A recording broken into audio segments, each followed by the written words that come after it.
Most people would consider farming to be a simple way of life. But if it's so simple, why do people get so confused when they hear a crop farmer throwing around words like harrowing or double cropping?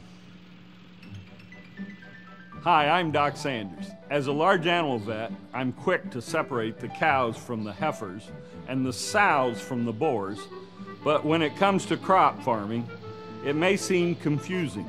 New terms keep, well, cropping up. Like professionals in any other industry, crop farmers apply specific terms to the different techniques, problems, and tools of their trade.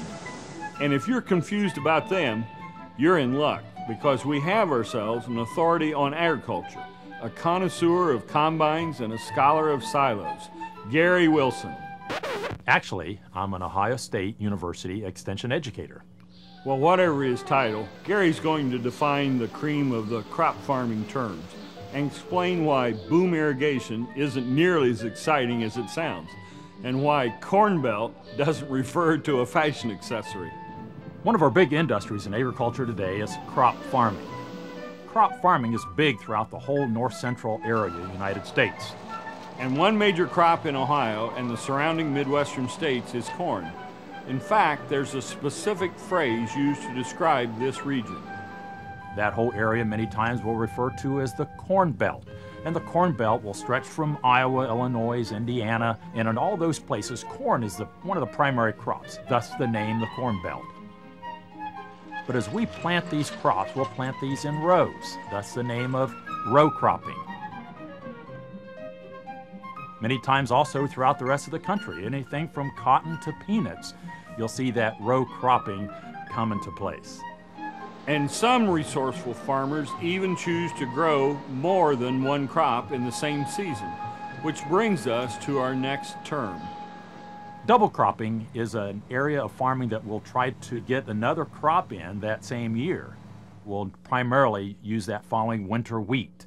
Winter wheat will primarily plant the first part of October, harvest that middle of July. Many times we'll go in with soybeans, for instance, and there's still some growing season left, and so we'll plant those soybeans after that wheat's off, harvest that in October.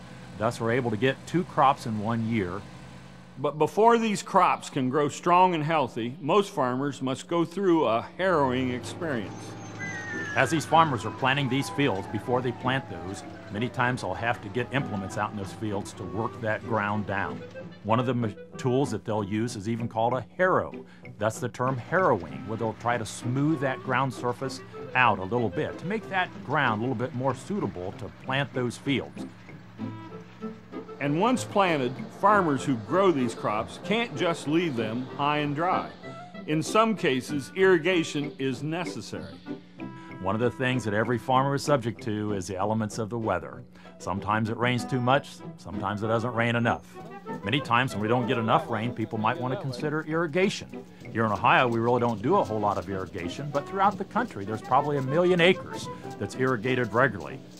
And they'll even use what they call boom irrigation, where they'll have gigantic units spread across the field, where there's pipes that put water on the fields as they need that. But come harvest time, all that harrowing and booming and double cropping pays off when farmers reap the rewards of harvest. Harvesting is one of the most important times of year to every farmer. We call that payday for the farmers. Everybody's used to getting a payday every couple of weeks or every month. For a farmer, it just comes once a year, and that's harvest time. They'll take gigantic machines out into the fields that we call combines. And those combines is nothing more than an enormous self-propelled unit that's a grain harvester. They'll cut the stalks off, they'll thresh the grain off of the ears and the cobs. They'll put that into trucks and wagons. And they'll haul that to grain bins. A grain bin is where we'll like to store lower moisture grain. In every grain commodity that we have today, that will measure that in bushels. Bushels is a dry weight volume, but that bushel is going to have different weights for different commodities. For instance, like soybeans and wheat, we have 60 pounds per bushel. With corn, we have 56 pounds per bushel. Apples is like 48 pounds. So depending on that commodity, that weight will change, and that's how farmers will sell that grain by that bushel unit.